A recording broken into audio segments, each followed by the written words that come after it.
Vamos a leer después unos versículos adelante para que entendamos en qué consiste esa metamorfosis o esa transformación. Pero dice que ese cambio, esa transformación se producirá en un momento, en un abrir y cerrar de ojos. Y da un dato que ya lo hemos dado en anteriores clases, a la final trompeta.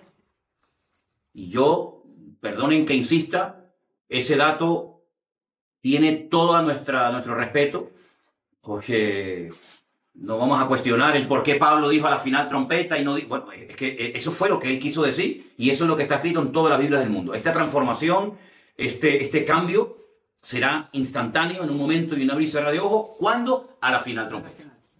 Se tocará la trompeta, se tocará la trompeta. Alguien decía el otro día, pero bueno, la Biblia dice en Tesalonicense que cuando Cristo venga, vendrá con voz de trompeta. Una cosa es como voz de trompeta y otra cosa dice que se tocará la trompeta. Y donde se tocan las trompetas en el Nuevo Testamento es única y exclusivamente en el libro del Apocalipsis. Yo sé que en el Antiguo Testamento estaban los shofar, que son los cuernos de carnero o de antílope que se tocaban para cosas puntuales, y estaban dos trompetas de plata que se tocaban para convocatorias, etcétera, etcétera. Pero donde únicamente se tocan trompetas en el Nuevo Testamento es en el libro del Apocalipsis. Y concretamente hay 7, que hoy, por cierto, las vamos a leer. Entonces Pablo nos da un dato muy interesante. Dice, a la final trompeta, se tocará la trompeta y los muertos serán resucitados incorruptibles. Y nosotros seremos transformados. Aquí hay dos grupos de personas, los que ya están muertos y los que estén vivos en el momento en el que se toque esa trompeta. Los que están muertos resucitarán. Esa es la primera resurrección, ¿vale? Porque hay dos resurrecciones que se mencionan en la Biblia. Una, que es esta, y la segunda resurrección, que se produce al final del milenio, ¿vale? Después de los 1000 años de era mesiánica, resucitarán todos los que no han resucitado, es decir, todos los inconversos de toda la historia de la humanidad, desde Génesis hasta el momento en el que ocurra ese acontecimiento. Dos resurrecciones, una para vida y una para muerte, ¿vale? Pero esta que está mencionando Pablo en 1 Corintios capítulo 15 es la primera resurrección, la de los muertos en Cristo. Y ahora da una serie de explicaciones muy interesantes. Vamos a leerla, versículo 53. Porque es necesario que esto corruptible se vista de incorrupción y esto mortal se vista de inmortalidad. Cuando el hombre fue creado en un principio, el hombre fue creado con la capacidad de no morir, un ser inmortal, porque dice la Biblia que una de las consecuencias del pecado fue que el hombre pasó de ser un ser inmortal a ser un hombre mortal, si perdió la inmortalidad. El día que pecares, pereceréis, os convertiréis en seres mortales. Ese don, ese regalo, eso que era realmente extraordinario, que se perdió en el jardín del Edén, se vuelve a recuperar con la resurrección a través de Cristo. El hombre vuelve a recuperar la incorrupción, el hombre recupera la inmortalidad. Y entonces el verso 54 añade, cuando esto corruptible se haya vestido de incorrupción y esto mortal se haya vestido de inmortalidad, entonces se cumplirá la palabra que está escrita, aquí dice sorbida, en otras versiones dice vencida es la muerte con victoria. Eso lo dice en Isaías 25:8. ¿Vale? Pablo cita el texto de Isaías 25:8. Vencida es la muerte en victoria. ¿Dónde está, oh muerte, tu aguijón? ¿Dónde, oh sepulcro, tu victoria? Ya que el aguijón de la muerte es el pecado y el poder del pecado es la ley. Entonces, este acontecimiento que se nos relata aquí es lo que conocemos con el nombre de rapto, arrebatamiento, traslación. Es decir, son diferentes términos para definir la misma cuestión. La iglesia va a ser arrebatada, la iglesia va a ser raptada, la iglesia va a ser trasladada. Póngale el adjetivo que más le guste. No vamos a estar discutiendo ahora cuál es la palabra más correcta, porque todas hacen referencia al mismo hecho, al mismo acontecimiento, ¿vale? Entonces, los que murieron en Cristo, los que murieron con su fe, mirando hacia adelante, esperando al Mesías, y los que murieron en Cristo, son los primeros que resucitan. Y en un momento y en un abrir y cerrar de ojos, los que estén vivos en ese momento serán juntamente con ellos arrebatados para recibir al Señor en el aire. Eso es el arrebatamiento. Entonces yo he puesto aquí en la pizarra, digamos, una serie de palabras o de frases o de datos para tener en cuenta. Hemos dicho que la gran tribulación se divide en dos periodos del mismo tiempo, 3 años y medio, 3 años y medio, o 42 meses, o 1260 días cada bloque, ¿vale? El libro de Apocalipsis nos explica muy claramente lo que va a ocurrir en la primera parte y en la segunda parte de lo que llamamos gran tribulación, que va de menos a más, ¿vale? Empieza con los 7 sellos, y ahí es donde aparecen los famosos 4 caballos que van cambiando de color. Yo quiero que leamos hoy directamente de la Biblia la información. Cuando terminan esos juicios sobre la tierra, vienen otros 7 más, que dice que son como toques de trompeta, ¿vale? Cuando se tocaba la trompeta era para estar atento a algo que se va a decir o a algo que se va a hacer. Entonces, esos toques de trompeta simbolizan o representan 7 juicios más todavía, más fuertes que los 7 anteriores. Y todo eso es en la primera parte de lo que conocemos como la gran tribulación. Más cosas que están sucediendo durante esa etapa. Pues la manifestación del anticristo, también la manifestación del falso profeta, de los 2 testigos, de los cuales hablaremos cuando leamos el capítulo 11 del Apocalipsis. 144.000 judíos son marcados de una forma especial durante la primera parte de la gran tribulación. Puse aquí también la reconstrucción del templo de Jerusalén, ¿vale? El templo de Jerusalén se reconstruye en la primera parte de la gran tribulación. Sí, hay muchas cosas que tenemos que saber clasificarlas. ¿Cuándo ocurren? ¿Antes, en la primera parte, o en la segunda parte? Ahora, volviendo al texto de Apocalipsis, de Primera de Corintios capítulo 15, me ha llamado mucho la atención algo que yo leía en el día de hoy y se lo quería compartir a todos ustedes. Primera de Corintios capítulo 15, ¿verdad? Nos habla del arrebatamiento y nos habla de la primera resurrección. Pero si vamos al libro del Apocalipsis, ¿vale? Vamos a ir al último libro del Nuevo Testamento, al libro del Apocalipsis. Hay un versículo que yo leía hoy muy, muy, muy interesante, y es el capítulo 10. Capítulo 10. Vamos a leer a partir del versículo 6. Dice así. Dice que bueno, que un ángel, si arrancamos del versículo 5, Apocalipsis 10:5, y el ángel que vi en pie sobre el mar y sobre la tierra levantó su mano al cielo y juró por el que vive por los siglos de los siglos, que creó el cielo y las cosas que están en él, y la tierra y las cosas que están en ella, y el mar y las cosas que están en él. El tiempo no sería más. Fíjense, aquí hay un ángel que está levantando la mano y está jurando y está diciendo, está haciendo esta declaración. Pero miren lo que dice el versículo 7, muy interesante. Apocalipsis 10:7. Sino que en los días de la voz del séptimo ángel, cuando él comience a tocar la trompeta, el misterio de Dios se consumará, como él lo anunció a sus siervos, los profetas. Yo quiero que ahora disfruten con esto que vamos a ver, que es para mí tremendamente interesante. Empezamos la clase de hoy leyendo Primera de Corintios capítulo 15, donde Pablo dice, os voy a decir un misterio. Y él dice en qué consiste ese misterio o ese secreto revelado. Ahora en el Apocalipsis vuelve a aparecer la palabra misterio y dice, en los días de la voz del séptimo ángel, no del primero, no del segundo, no del tercero, no. En los días del séptimo ángel, cuando él comience a tocar la trompeta, el séptimo ángel es el séptimo que toca la última trompeta, el misterio de Dios se consumará. ¿Y qué misterio es? Ya lo hemos leído. Ya leímos el misterio, 1 Corintios capítulo 15. Bueno, pues cuando el séptimo ángel esté tocando la séptima trompeta, el misterio de Dios se consumirá, se llevará a cabo, como él lo anunció a sus siervos, los profetas. Claro, uno dice, es decir, que esto ya lo había anunciado el Señor a su pueblo, a su gente, a través de los profetas. ¿Dónde lo anunció?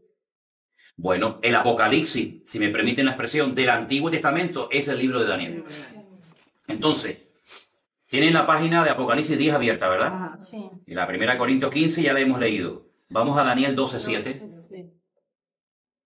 Y esto es tremendo lo que dice aquí, porque miren, si ustedes doblan así un poquito, digamos, la página, entre Daniel capítulo 12 y Daniel capítulo 10, Apocalipsis capítulo 10, repito, Daniel 12 y Apocalipsis 10. Apocalipsis 10 dice que ese ángel juró por el que vive por los siglos de los siglos. Daniel 12:7 dice, 12:7, y oía al varón vestido de lino que estaba sobre las aguas del río, el cual alzó su diestra y su siniestra al cielo y juró por el que vive por los siglos. Es lo mismo. Lo que pasa es que en una ocasión te lo cuenta Daniel y ahora te lo está contando Juan en el Apocalipsis, pero es el mismo ángel. Claro, evidentemente Juan había leído las profecías del profeta Daniel, no cabe la menor duda. Y dice que ese ángel que levanta sus manos jura por el que vive por los siglos de los siglos, que será por tiempo, tiempos y la mitad de un tiempo. Una expresión que ya para nosotros no es nueva. Es una expresión que nos dice 3 años y medio.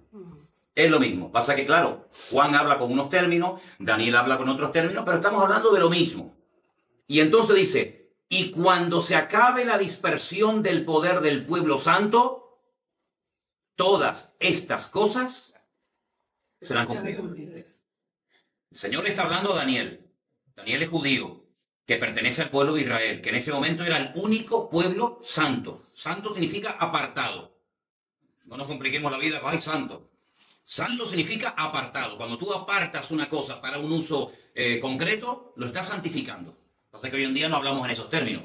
Pero realmente cuando decimos, no, que los cristianos somos santos, hombre, vamos a ver, somos santos no porque seamos las mejores personas del mundo. Somos santos porque Dios nos ha apartado para que vivamos una vida diferente para Él. Por eso ahora uno puede entender cuando el apóstol Pablo le escribía a los santos de Corinto, a los santos de otra congregación, dice, ¿pero cómo emplea la palabra santo? Bueno, pues porque la palabra santo siempre ha significado apartado, escogido. Y entonces les escribo, en vez de decir a los cristianos de Corinto, les escribo a los que se han apartado del mundo, a los santos, para servir y glorificar al Señor. Es lo mismo. Pasa que eso es una terminología que no es muy común hoy en día, pero que nosotros al leer la Biblia tenemos que dominarla, tenemos que conocerla, porque si no nos quedamos como diciendo, uy, ¿cómo que los santos? ¿Qué le escribía? Estatuas, a imágenes, por el contexto católico del cual procede la mayoría de la gente. Pero Daniel nunca fue católico. Daniel sabía que el pueblo santo era el pueblo de Israel, porque era el único pueblo que había sido apartado, comprado, escogido por el Señor para cumplir una serie de objetivos a nivel mundial.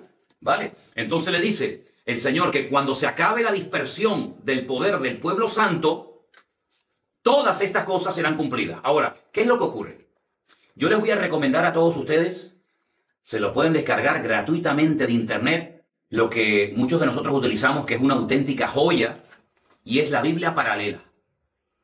Adolfo la conoce perfectamente porque seguramente la ha utilizado en muchas ocasiones, y quiero recomendarles la Biblia paralela. Es una Biblia en la que la puedes descargar en muchas versiones y incluso cuando estás leyendo un texto puedes leerlo en diferentes versiones.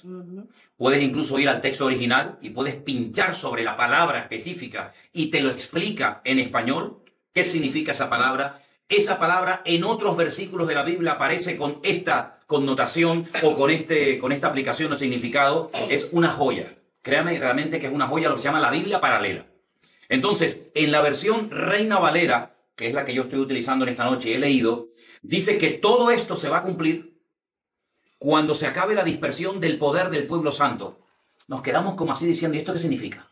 Entonces, yo voy a leerles en esta noche, en esta versión, que seguramente algunos de ustedes han visto o conocen, se llama Biblia en hebreo-español. Vienen 2 tomos, ¿vale? Viene un tomo para unos libros de la Biblia y otro tomo para el resto de los libros del Antiguo Testamento, ¿vale? Entonces, en esta versión, en Daniel 12:7, dice, en la última parte, una vez que él jura por el que vive eternamente, dice, cuando se haya cesado de quebrantar el poder del pueblo santo, todas estas cosas serán consumadas.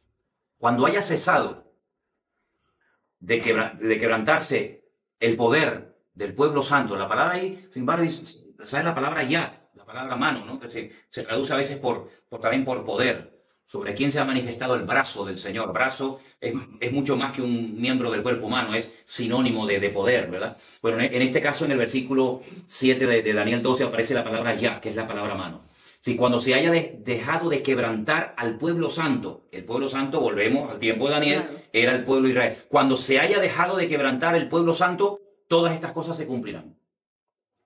Entonces, eso es lo que nos dice Daniel. Y lo que nos dice Apocalipsis es que cuando se toque la última trompeta, cuando suene el sonido de la última trompeta, el misterio de Dios se cumplirá.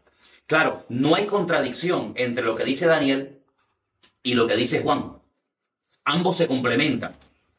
Te da unos datos Daniel que Juan no te da, pero Juan te da una información que Daniel no te da. Entonces, como hay una regla de la hermenéutica es una materia que se estudia, la hemos dado aquí en la iglesia en varias ocasiones, que consiste en la interpretación correcta de los textos bíblicos. Si usted no puede interpretar la Biblia como usted le dé la gana. Si hay unas reglas, hay unas normas, y eso se estudia en hermenéutica. Y una de las muchas reglas de la hermenéutica dice que la Biblia se interpreta a sí misma. Es decir, como la Biblia fue escrita por más de 40 personas diferentes, en épocas distintas y en idiomas diferentes y en lugares diferentes, puede ser, como estamos viendo en esta noche, que usted lea a Daniel, que vivía en Babilonia y escribía entre el hebreo y el arameo, que te dé una información que luego Juan, que vive en la época del primer siglo de la era cristiana, que conoció personalmente a Cristo, que está desterrado en la isla de Patmos, vive en Europa, él te esté hablando unos términos y te emplee o te dé una información diferente a la que te da Daniel. Pero repito, no se contradicen, sino que se complementan. Esto es como cuando tú compras ¿cómo se llama? Un rompecabezas, un puzzle. Ajá. Un puzzle de 1500 piezas. Y claro, tú las sueltas todas encima de la mesa y eso es un desorden. Tú no entiendes, tú no ves nada. Pero hay un dibujito, generalmente en la tapa, en la cajita, donde sale el paisaje, o el barco, o el animalito, o lo que sea. Entonces usted lo que tiene que hacer es buscar cada pieza y poner cada una en su sitio. De las 1500 piezas, ¿cuál es la más importante? Todas. Todas son importantes. Lo que pasa es que cada una va en su respectivo lugar. Entonces la Biblia es como un gran rompecabezas, donde en Daniel te da una información, en Ezequiel te da otra, en Apocalipsis te da otra, y usted lo que tiene que hacer, y gracias a Dios que tenemos nosotros toda la Biblia, por eso hay cosas que Daniel escribía que él no entendía. Porque claro, él no tenía el Apocalipsis, él no tenía la revelación de Jesucristo, él no tenía todo el Nuevo Testamento. Pero nosotros somos privilegiados porque tengo todo lo que Dios ha revelado, toda la información que Dios ha dado a conocer, la tenemos en un libro llamado Biblia, que significa colección de libros, de ahí viene la palabra biblioteca, ¿verdad? Entonces yo tengo toda la información de tal manera que digo, bueno, es que con lo que Daniel dice no me llega. Si me faltan datos, váyase al Apocalipsis y los encuentra. Con lo que me dice Juan, hay cosas que no entiendo. Por ejemplo, el otro día, cuando hablamos de león, con alas, de leopardo, ¿esto qué cosa es? Váyase usted a Daniel, y cuando entienda la visión de Daniel y el sueño de Nabucodonosor, vas a poder entender lo que te dice Juan en el Apocalipsis. Entonces, es una maravilla el poder tener todos esos libros, todos esos datos en un solo tomo en la Biblia, y a través de ellos podemos sacar conclusiones concretas. Evidentemente, Daniel no tenía toda la información que tú y yo en esta tarde, en este lugar, sí ya tenemos. Y entonces, cuando vamos al Nuevo Testamento, y a través de la pluma de Pablo, a través de los escritos de Juan, uno dice, oye, pues todo esto se va a cumplir, que ya lo sabíamos, ya en el Antiguo Testamento ya sabíamos todo eso, pero nos faltaban datos. Y un dato muy importante es que este misterio se va a consumar, se va a realizar, cuando comience a oírse la voz del séptimo ángel tocando la última trompeta. Y esos son datos que nosotros no hemos puesto, son datos que están ahí en la Biblia hace miles de años.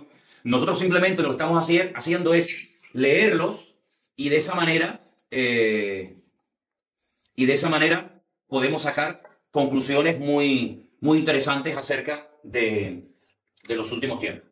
Permítanme, tengo que poner la batería a cargar, porque esto no dura eternamente y para siempre. Es como nosotros los cristianos, que tenemos que renovar de vez en cuando las pilas, ¿no? Tenemos que cargarnos las pilas en el Señor, pues tenemos que renovar las pilas. Que tengo que estar con la cámara, con el móvil, con el teléfono y con todo. Pero gracias a Dios estamos bien. Entonces, ¿queda claro? Muy bien. Como la gran tribulación empiezan con los 7 sellos, vayamos al Apocalipsis a ver qué nos dice la Biblia literalmente de los 7 sellos. Alguien dijo, bueno, ¿y esto del rollo con los 7 sellos, ¿esto qué cosa es? Alguien comparó ese rollo, esos 7 sellos, con el título de propiedad. Cuando alguien tiene algo, tiene papeles. Tú puedes demostrar que esa casa es tuya por las escrituras. Tú puedes demostrar que ese coche es tuyo por los papeles que tienes. Alguien comparó este rollo, este pergamino con 7 sellos, con el título de propiedad del Señor. Pero vamos a Apocalipsis 6, donde vamos a encontrar los datos concretos y específicos de cada uno de estos sellos. A mí me gustaría leer un versículo y uno cualquiera de ustedes lee el siguiente y así vamos leyendo el pasaje, ¿vale? Empiezo. Apocalipsis 6:1. Vi cuando el Cordero abrió uno de los sellos y oí a uno de los 4 seres vivientes decir, como con voz de trueno, ven y mira. Y miré, y he aquí un caballo blanco, y el que lo montaba tenía un arco, y le fue dada una corona, y salió venciendo y para vencer. Veamos los detalles. Caballo blanco, que va montado por alguien, que lleva un arco, sin flecha. Le fue dada una corona era el premio, era el galardón, era el reconocimiento, ¿verdad? Y salió venciendo y para vencer. Vale.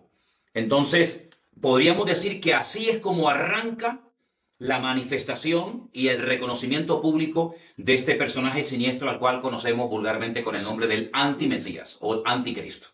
¿Vale?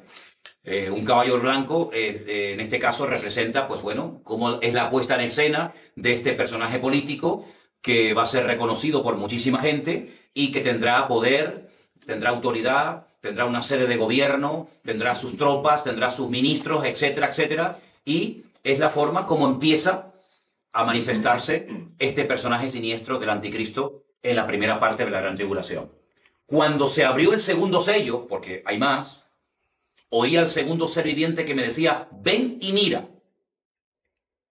Y salió otro caballo, bermejo, y al que le montaba le fue dado poder de quitar de la tierra la paz, y que se matasen unos a otros. Eso no pasa con el primer caballo. Cuando se presenta el anticristo, aquí no hay guerra. Por eso, claro, cuando la gente me dice, no, es que claro, la iglesia cómo va a estar en la gran tribulación. Bueno, usted imagínese que mañana a nivel mundial se presenta un personaje que lo reconocen. Claro que nosotros lo vamos a reconocer por los muchos datos que nos da la Biblia, que es el anticristo, pero es un político, es un hombre, como he dicho, de carne y hueso, con papá, con mamá, con pasaporte, con cédula de identidad. Entonces se presenta y en principio no hay nada malo. Es simplemente un líder político que se da a conocer y que lo reconocen muchas naciones y muchos pueblos. Bueno, ¿y qué problema hay en eso? Y ya empezó la gran tribulación y no nos hemos dado ni cuenta.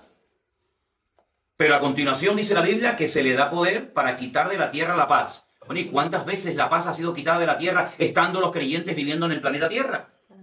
Miren los hermanos nuestros cómo tuvieron que vivir en la Primera Guerra Mundial. Aquí en Europa murieron millones de gente. Y cuando terminó la Primera Guerra Mundial fue algo tan terrible que algunos expertos dijeron, nunca más el mundo se volverá a enfrentar peleando nación contra nación, porque ha sido tan terrible la Primera Guerra Mundial que espero que hayamos aprendido la lección. Vamos a equivocar. La Segunda Guerra Mundial fue aún peor que la primera.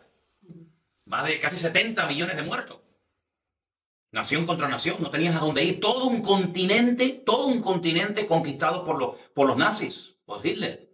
Y los cristianos vivían allí. Las iglesias estaban allí. Los pastores estaban en España, en Alemania, en Suiza, en Bélgica, en Holanda, en Italia, en Portugal. En todos esos países había cristianos. Se predicaba el evangelio durante la Segunda Guerra Mundial. Y no había paz.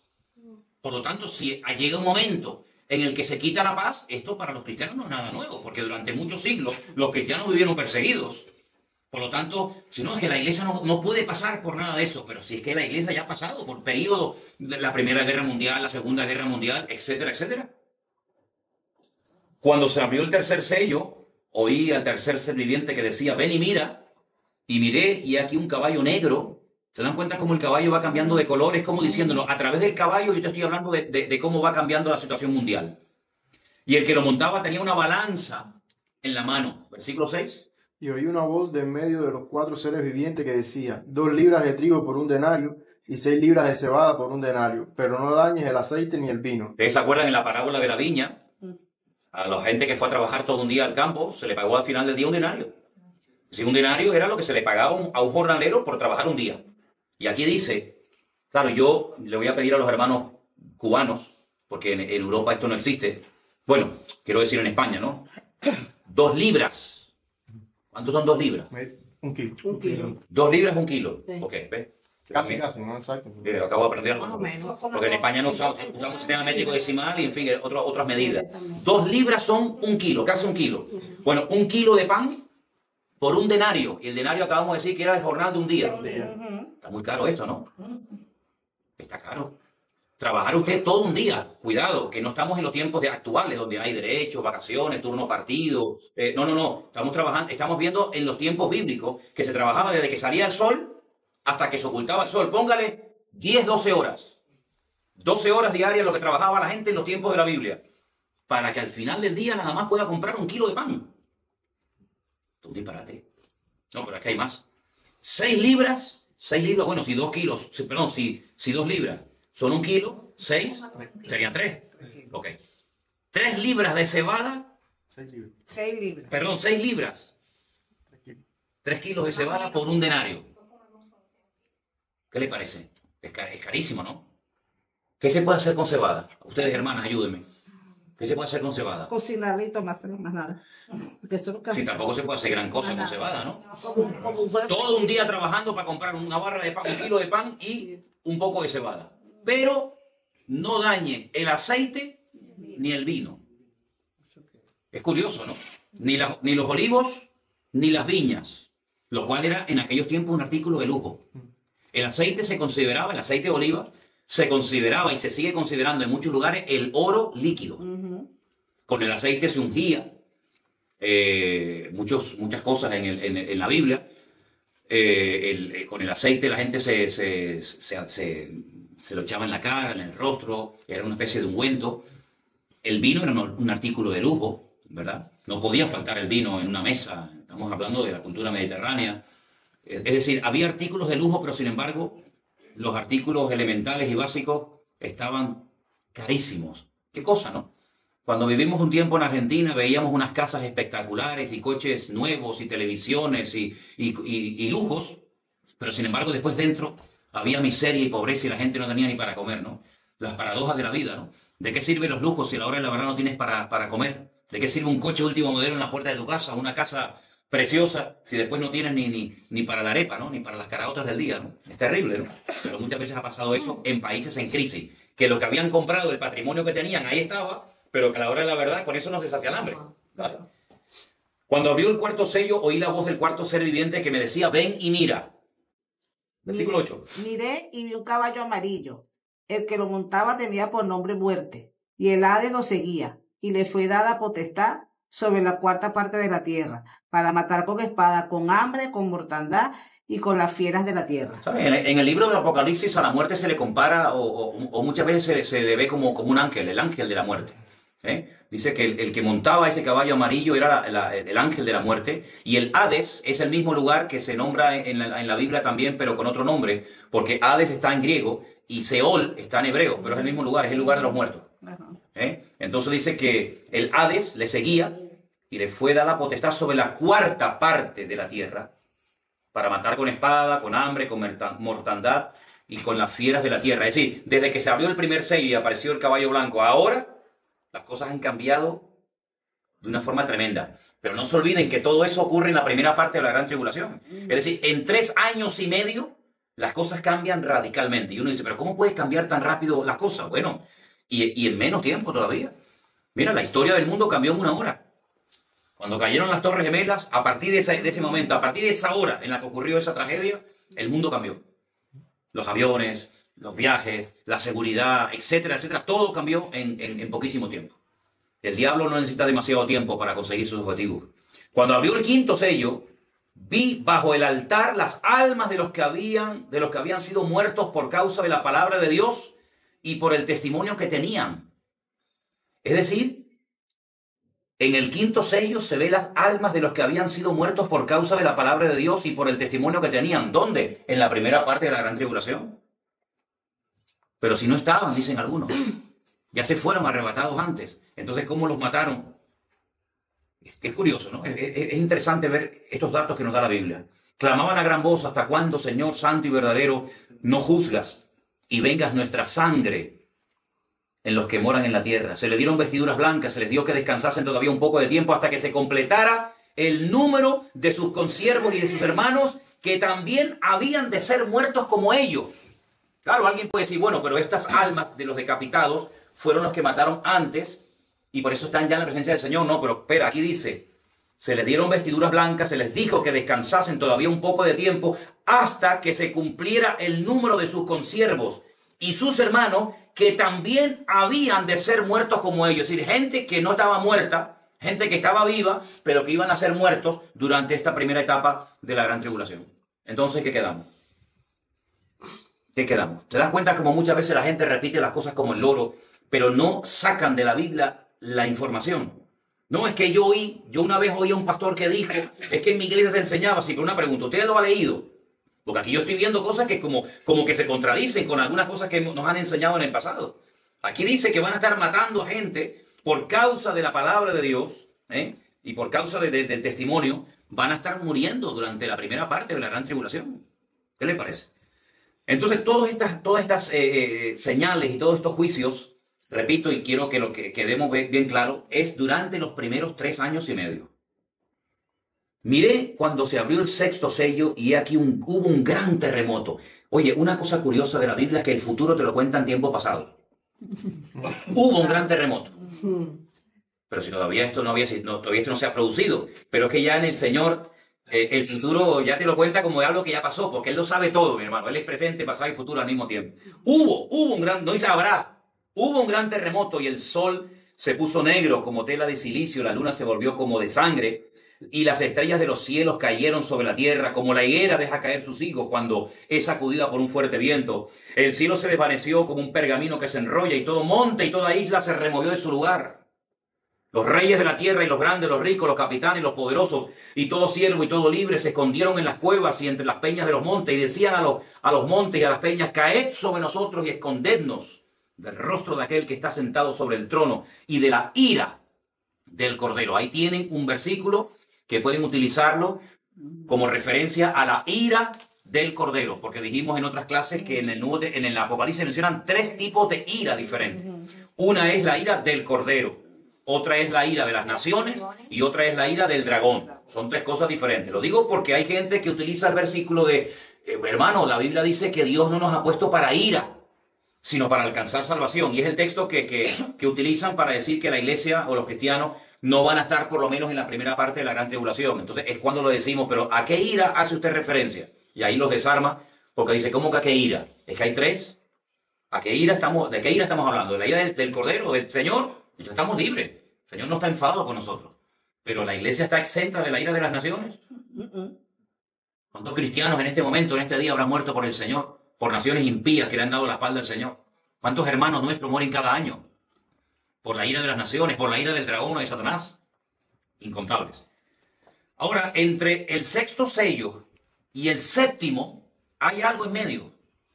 Y es que se menciona que hay 144,000 personas de origen judío que van a ser marcadas, selladas en sus frentes. ¿Saben que hay una secta que se llama la famosa secta de los testigos de Jehová? Que ellos dicen, los famosos 144,000 sellados, escogidos, que dicen que son testigos de Jehová. Sí. Pero hay algo ahí, ellos hablan de eso, pero ellos te tiran el dato, más dice la palabra que son hombres y mujeres que no han tenido, o sea, se han guardado para... Se han guardado, y encima... Uno le dice eso a ellos que queda... Sí, no, y encima son 144,000 judíos. No es que uno es de Colombia, otro de México, otro de España, no. Son 144,000 judíos, y además judíos de todas las tribus, de las 12 tribus de Israel. Para más Inri, ¿no? Para que quede bien claro que no son de cualquier nacionalidad, no son de cualquier raza o etnia, sino son judíos y 12,000 de cada una de las tribus, y aquí se mencionan la tribu de Judá, de Rubén, de Gad, de Aser, Manasés, Neftalí, Simeón, Leví, Isaacar, Zabulón y Benjamín. Las 12 tribus, 12,000 de cada uno de ellos. Dice en el versículo 3 que no se le haga daño a la tierra, ni al mar, ni a los árboles, hasta que hayamos sellado en sus frentes a los siervos de nuestro Dios y oí el número de los sellados, 144,000 sellados de todas las tribus de los hijos de Israel. El Señor sabe dónde están esas tribus y el Señor en su momento hará que aparezcan, porque ustedes saben que las tribus del norte desaparecieron, las famosas tribus perdidas cuando fueron atacadas por el imperio asirio, y quedaron las tribus del sur que como 100 y pico de años más tarde también fueron atacadas por Nabucodonosor, se llevaron a muchas a Babilonia, y esas dos tribus después volvieron a su tierra de 70 años después, cuando reconstruyen el templo de Jerusalén, pero de las 10 tribus del norte como que se diluyeron. Algunos dicen que se asimilaron entre las naciones y se perdieron. Pues no se perdieron, porque la Biblia dice que aquí vuelven a aparecer y esta gente toma una parte activa, 144,000 personas durante ese tiempo. Ahora fíjense qué tremenda influencia, qué tremendo impacto producen estos 144,000, sacando un poquito el pasaje. En el versículo 9 dice, después de esto miré ya que una gran multitud, la cual nadie podía contar, y ahora dice, de todas las naciones, tribus, pueblos y lenguas, que estaban delante del trono y en la presencia del Cordero, vestidos con ropas blancas y con palmas en sus manos. Y más adelante, cuando se le pregunta en el versículo 13, ¿estos quiénes son? ¿Y de dónde han salido o de dónde han venido? Y Juan dice, Señor, tú lo sabes, porque evidentemente Juan no sabía. La respuesta es, estos son los que han salido de la gran tribulación, versículo 14. Y han lavado sus ropas y las han emblanquecido en la sangre del Cordero. Es decir, son gente que se ha convertido durante la primera parte de la gran tribulación, ¿verdad? Y son los que han salido de esa etapa terrible. Y entonces, cuando vamos al capítulo 8, vemos que ahí es cuando se produce el séptimo sello. Y uno dice, bueno, ya por fin llegamos al final. No. Este es el preludio. Queda todavía más todavía. Quedan todavía 14 juicios más. 7 de ellos representados en las 7 trompetas, que son a continuación, y 7 que son los peores y los más terribles, que son las famosas copas de la ira. Entonces son 7 sellos, 7 trompetas y 7 copas. Fíjense, por ejemplo, qué interesante cuando la primera trompeta suena, versículo 7, dice que hubo granizo y fuego. ¿El granizo qué es? Es agua congelada. Agua congelada. Es interesante que la palabra hebrea para cielos, Hashamayim, es la unión de la palabra fuego y agua. ¿Sabía eso, verdad?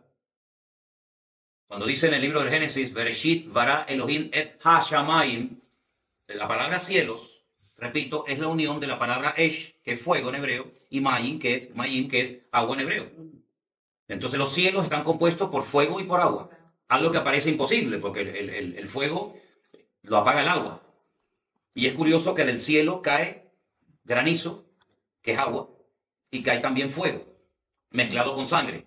Son lanzados a la tierra, y la tercera parte de los árboles se quemó, y se quemó toda la hierba verde. Ahora, yo les animo a que ustedes hagan una comparación entre las plagas de Egipto y los castigos que estamos viendo en el libro del Apocalipsis, porque podemos trazar como una especie de paralelismo entre cómo trató Dios con los egipcios en el tiempo de Moisés y cómo va a tratar con la tierra en los últimos tiempos. Podríamos decir que en cierto sentido es como una repetición de la historia. Lo que pasa es que en vez de pelear contra Faraón, en aquel caso, que era el objetivo, en este caso es una guerra entre Dios y Satanás. Así de claro. A lo largo de la historia, la luz y las tinieblas, el bien y el mal, siempre se han enfrentado, pero a través de los políticos. El mundo de las tinieblas siempre ha tenido sus instrumentos políticos y digamos que Dios, entre comillas, también ha tenido sus instrumentos y se han enfrentado en batallas y en campos de batalla. Cuando peleaba David contra los filisteos, bueno, era una lucha natural, una lucha física, pero realmente estaba peleando la luz contra las tinieblas. Claro. En este caso Israel representaba al pueblo de Dios, ¿verdad? Israel era un tipo de Mesías y los filisteos, los amorreos, los hititas, etcétera, etcétera, eran los enemigos naturales que en ese momento tenía el pueblo de Dios. Pero en el Nuevo Testamento, y sobre todo en la parte de la gran tribulación, se vuelve a enfrentar la luz con las tinieblas, o Dios contra Satanás, pero en este caso, abiertamente, ¿vale? Satanás utilizando al anticristo y el Señor utilizando las oraciones de su pueblo, utilizando a su iglesia, utilizando a sus escogidos, porque realmente es una confrontación, una lucha abierta entre el bien y el mal. El único enemigo del Antiguo Testamento que se enfrentó contra el trono de Dios fueron los amalecitas. Dice que Amalek osó pelear contra el trono de Dios, porque Amalek representa un espíritu, es el espíritu del anticristo, es el espíritu que se ve en el libro de Esther, que intenta exterminar a todo el pueblo de Israel. Gracias al Señor se celebra la fiesta de Purim, se celebra la gran victoria sobre los enemigos, sobre los amalecitas. Enemigos que tenían que haber sido destruidos con el primer rey de Israel, cuando Saúl recibió la orden de destruir a los amalecitas, no lo hizo, y siglos más tarde o tiempo más tarde, en la época de la reina Esther, pues vemos que lamentablemente se vuelve otra vez a producir la batalla. Entonces vemos cómo el ataque siempre es contra el pueblo de Dios y contra el Dios del pueblo. Siempre, siempre, siempre. De una manera u otra. Entonces vemos que en la primera trompeta se produce esto. La segunda trompeta, versículo 8, ¿alguien lo puede leer? Estamos en el 8 del libro de Génesis, por favor. Perdón. Apocalipsis. El segundo ángel tocó la trompeta y como una gran montaña ardiente en fuego fue precipitada en el mar, y la tercera parte del mar se convirtió en sangre. Entonces, en la primera toque de trompeta son los árboles y es la hierba verde la que es afectada. En la segunda parte es el mar, el que también automáticamente es afectado. Entonces, fíjense, vayan sumando las cosas que van cambiando. Murió la tercera parte de los seres vivientes que estaban en el mar, y la tercera parte de las naves fue destruida. Y va a ser algo tremendo. Hace poco hemos visto en televisión imágenes de miles y de miles de peces flotando en las orillas de las playas por todas estas cosas que han ocurrido últimamente en España. Entonces estamos viendo la punta del iceberg. Estamos viendo cómo es posible que con un cataclismo, con una catástrofe de esta magnitud, puedan morir millones de peces. Hace unos días hemos visto miles, pues bueno, todo como va de menos a más, pues no nos sorprende. El tercer ángel tocó la trompeta y cayó del cielo una gran estrella. Algunos pueden decir que es como un meteorito ardiendo, como una antorcha, que cayó sobre la tercera parte de los ríos y sobre las fuentes de las aguas. Pasamos de la hierba verde, los árboles, pasamos del mar, ahora los ríos. El nombre de la estrella es ajenjo, que es como amargura. La tercera parte de las aguas se convirtió en ajenjo, amargas. Muchos hombres murieron a causa de esas aguas porque se hicieron amargas. Fíjese que una de las primeras plagas la primera plaga que el Señor mandó a Egipto fue la contaminación de las aguas. Se convirtieron en sangre, por lo tanto, esas aguas no se podían beber. Y otra vez las aguas vuelven a ser afectadas en este toque de trompeta. Versículo 12, alguien que lo lea, por favor. El cuarto ángel tocó la trompeta y fue herida la tercera parte del sol, y la tercera parte de la luna, y la tercera parte de las estrellas, para que se oscureciese la tercera parte de ellos, y no diese luz en la tercera parte del día, y asimismo de la noche. Ahí hay astros que son afectados. Ahí tenemos el sol, la luna, las estrellas. Interesante, ¿no? Esa expresión sol, luna y estrellas la vais a ver muchas veces, no solamente aquí. Cuando vayamos al capítulo 12 y estudiemos, analicemos quién es la mujer que está con dolores de parto a punto de parir, y Satanás tratando de devorar al niño que lleva en su vientre, dice que estaba con el sol, la luna y las estrellas, se vuelve a mencionar. Uno de los sueños que tuvo José en el Antiguo Testamento también habla de que soñó con el sol, la luna y las estrellas. Son expresiones muy repetitivas. Miré y oí un ángel volar por el medio del cielo diciendo a gran voz: ¡ay, ay, ay de los que moran en la tierra a causa de los otros toques de trompeta que están para sonar, los tres ángeles! Capítulo 9, versículo 1. El quinto ángel tocó la trompeta y vi una estrella que cayó del cielo a la tierra. Otra más. Y se le dio la llave del pozo del abismo. Se abrió el pozo del abismo y subió humo del pozo como humo de un gran horno. Se oscureció el sol y el aire por el humo del pozo. Versículo 3, por favor. Y el humo salieron langostas sobre la tierra, y se les dio poder como tienen poder los escorpiones de la tierra. Se le mandó que no dañasen a la hierba de la tierra, ni a cosa verde alguna, ni a árbol, sino solamente a los hombres que no tuviesen el sello de Dios en sus frentes. ¿Y quiénes son los hombres que tienen el sello de Dios en sus frentes? Los 144,000. Pero los demás que no tenían el sello, la marca, la identificación de Dios en su cuerpo, en su vida, a esos se les atormentaría. ¿Qué les parece? Hay diferencia, ¿no? Siempre Dios ha hecho diferencia entre los justos y los injustos.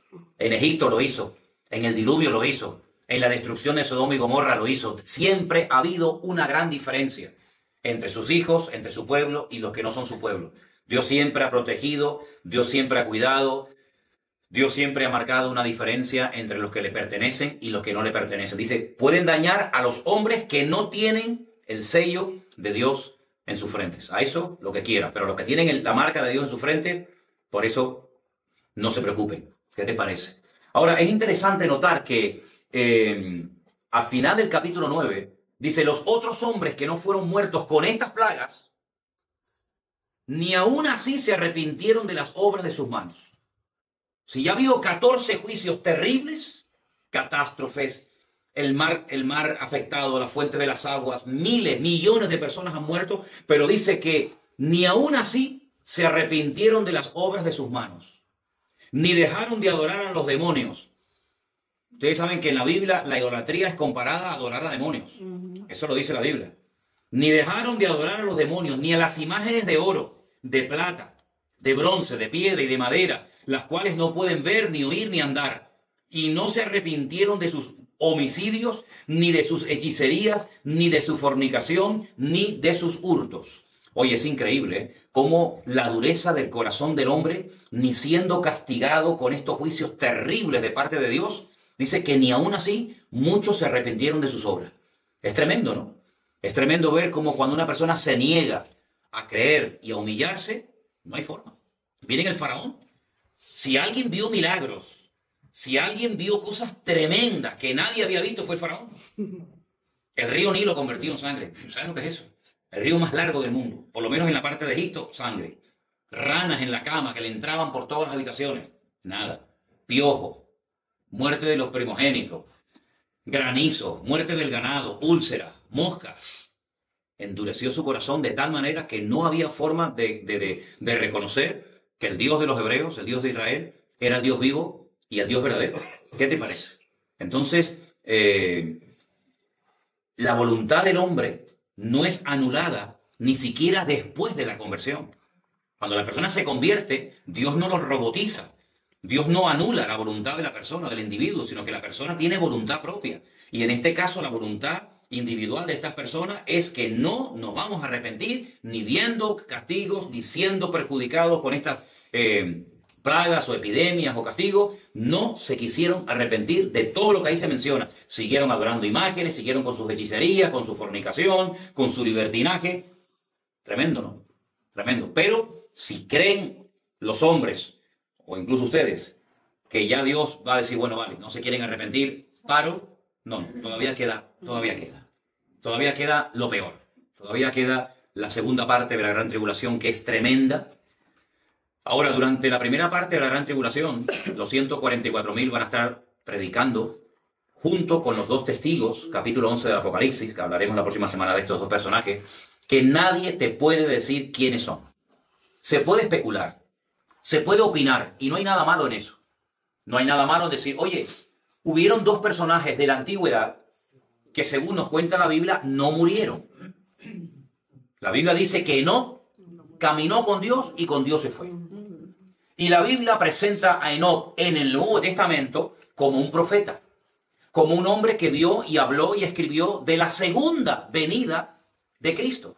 Quiero leerles unos versículos de una carta muy chiquitita, que es el penúltimo libro del Nuevo Testamento, que es la carta de Judas, para que ustedes vean lo que ahí se nos dice. Estamos en la carta de Judas,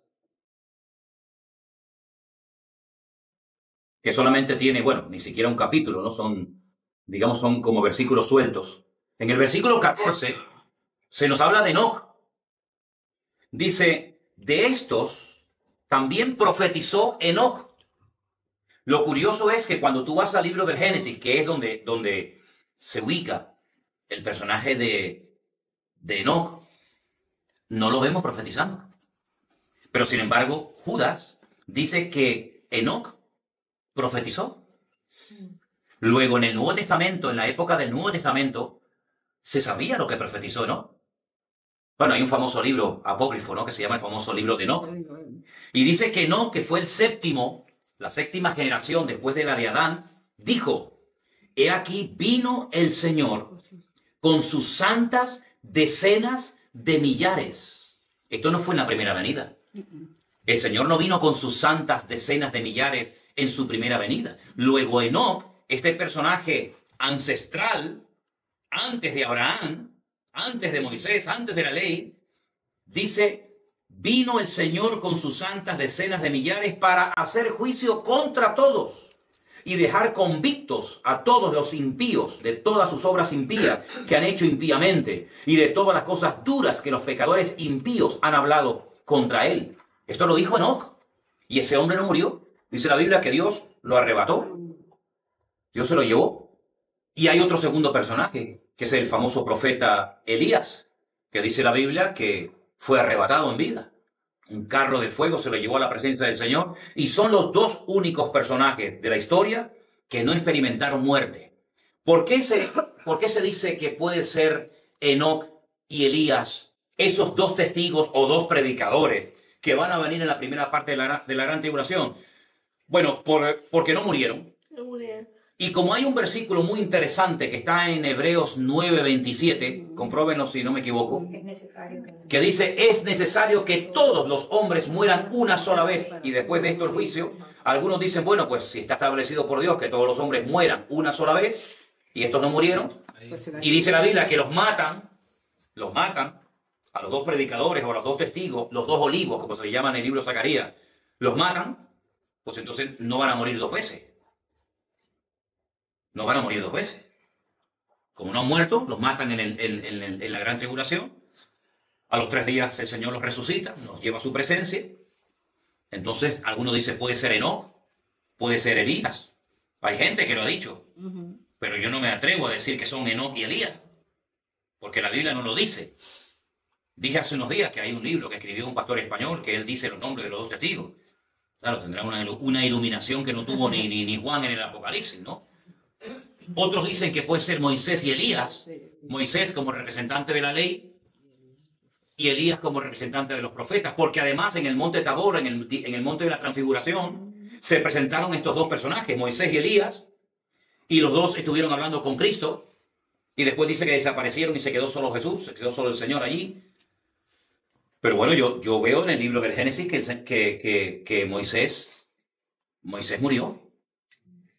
Y si quieren podemos leer también en la carta de Judas, en el versículo 9.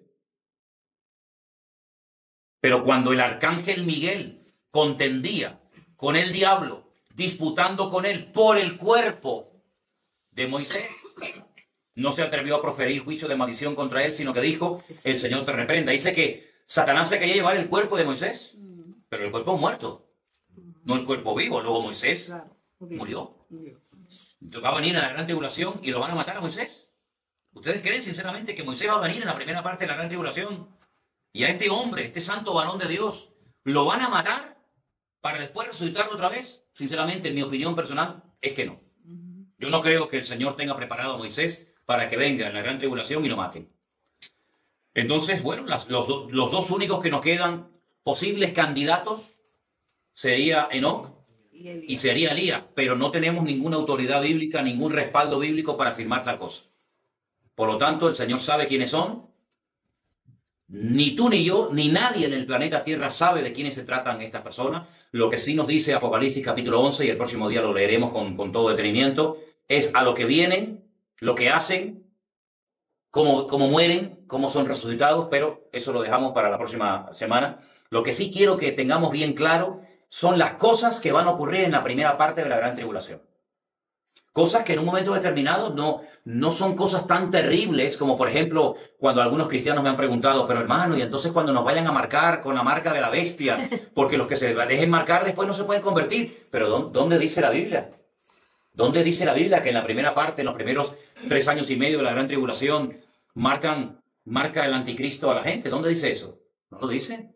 Eso no lo dice. Por lo tanto, no hay que tener ningún temor de que vamos a ser marcados con el chip, con la marca del 666 de la bestia, que si nos dejamos marcar, claro, para poder comprar y vender hay que dejarse marcar, porque si no, ¿cómo hago? Pero es que eso no pasa en la primera parte de la gran tribulación. Por lo tanto, yo le digo a los que están con esa preocupación, relájense, despreocúpense. No se preocupen por eso, eso no va a afectar la primera parte de la gran tribulación. Si vamos a estar en la primera parte de la gran tribulación, si vamos a estar en esa primera parte, que yo creo que sí, ahí no pasa nada de la marca de la bestia. Se podrá comprar y vender siempre y cuando tenga dinero. Si no tiene dinero, pues le va a pasar lo mismo que hoy en día. Algunos ya están pasando una tribulación hoy en día, aunque no haya empezado, porque dicen, es que no puedo comprar ni no puedo comprar, entonces ya está en la tribulación, hermano. Por lo tanto, lo que sí quiero que ustedes se den cuenta es que lo que va a ocurrir en la primera parte de la gran tribulación, y puse al final, pero no por ser menos importante, la reconstrucción del templo de Jerusalén. Algunos dicen, bueno, pero eso es simbólico. Cuando alguien ve algo muy imposible, recurre a la palabra, eso es simbólico. ¿Saben que antes de la restauración nacional del pueblo de Israel en 1948, hasta algunos judíos llegaron a plantearse que la reconstrucción nacional, el retorno de Israel a su país, no era algo que se tenía que tomar como algo literal, sino como algo simbólico? Incluso muchos judíos multimillonarios pensaron en ir a África y comprar grandes extensiones de terreno para crear el Estado de Israel en África y reconstruir el templo de Jerusalén en África, porque veían imposible que Israel pudiera volver a Israel, a su país. ¿Imposible? En un día se proclamaron país, en un solo día. Y la pregunta del profeta era, ¿en un día se levantará una nación? Como diciendo, pues sí, eso no se puede. Una nación, mira los catalanes. No se me enfaden los catalanes que me están viendo. Los catalanes declararon la República Catalana y de República Catalana de momento nada hay. Un país no se levanta en un día, ni en una semana, ni... No, eso es... Miren los kurdos. Miren los kurdos, los siglos que llevan reclamando un país. Y los kurdos, los pobrecitos, están ahí entre Siria, entre los turcos. Y no hay manera. ¿Y cuántas etnias, cuántos pueblos están reclamando un territorio para declararlo país? Nada. El único país de la historia de la humanidad que se levantó en un día fue el Estado de Israel. Mayo de 1948. Pasaron levantándose por la mañana y no existía Israel, y a las 4 de la tarde ya existía el Estado de Israel. ¿Qué te parece? Es un milagro histórico. Eso no ha pasado nunca, ni pasará jamás. Y ahí están. Y desde Israel nos está viendo nuestros hermanos. Eso es una realidad. Están allí. Están allí en Israel. Hay un país con su bandera, con su escudo, con su himno, con sus soldados, con su gente. Ya más de 9 millones de judíos están viviendo en el Estado de Israel. Y los millones que van a venir, los millones que van a ir a Israel en los próximos meses, en los próximos años, va a ser algo tremendo, ¿verdad? Entonces, de simbólico nada. Lo que pasa es que cuando la gente ve algo imposible de cumplimiento, dice, no, eso es algo simbólico. Le pregunté una vez a un rabino en Jerusalén acerca de la reconstrucción del tercer templo, y ¿saben lo que me dijo? Me dijo, hace 70 años atrás no existía este país. Y ya estamos aquí. Y era imposible que eso se diera. Imposible. Hoy en día algunos ven imposible que si la mezquita de Omar, la mezquita de Al-Aqsa, que Jordania protege las planadas de las mezquitas, ¿qué va a pasar con los árabes si a los judíos se les ocurre subir al monte Moriah y reconstruir el templo? Se ve como algo imposible. ¿Y era más fácil reconstruir el templo de Jerusalén? Miren, no me voy del tema, pero fíjense qué interesante cuando Jesús está en Capernaum, en una casa, predicando, y de repente le descuelgan a un paralítico que no puede caminar, que lo descuelgan entre 4 amigos. Lo primero que hace es, hijo, tus pecados te son perdonados. La gente se quedó asombrada diciendo, pero ¿quién puede perdonar pecados sino solo Dios? Y a continuación añade el Señor y dice, pues para que veáis que el Hijo del Hombre tiene poder para perdonar pecados, le dijo al paralítico, levántate, toma tu lecho y anda. Pero la pregunta que hace el Señor es la siguiente, ¿qué es más fácil? Fíjense que no dice qué es más difícil. ¿Qué es más fácil, perdonar pecados o levantar a un paralítico? Claro, si la pregunta fuera para nosotros, diríamos, bueno, pues si perdonar pecados es simplemente lanzar una frase, pero el Señor, ¿qué es más fácil? No dijo que es más difícil. Para Dios no hay nada imposible. Para Dios la palabra imposible o difícil no existe. ¿Qué es más fácil? ¿Perdonar los pecados o sanarlos? Eso es lo que Dios va a hacer con el pueblo de Israel. Una restauración nacional, que ya se ha producido, y una restauración espectacular de tipo espiritual. Y eso es lo que nos habla en Ezequiel, cuando lo leamos en la próxima semana, de los huesos secos. Cómo se reconstruye, cómo se restaura nacionalmente Israel y cómo se restaura espiritualmente la nación de Israel. Entonces todo eso, muchas de esas cosas yo creo que nosotros vamos a tener el privilegio de poder verlas y estamos comenzando a ver cosas realmente increíbles. Nosotros somos privilegiados porque podemos ir a Israel y ver que la primera parte de la profecía de la restauración nacional del país ya se ha cumplido. Muchos hermanos no lo vieron, ¿eh? Muchos pastores predicaban, pero nunca vieron eso. Nosotros, gracias a Dios, que hemos nacido después de 1948, podemos decir de que eso es una realidad. Por lo tanto, si ya se cumplió lo natural, no te quepa la menor duda de que lo espiritual también se va a producir. ¿De acuerdo? Así que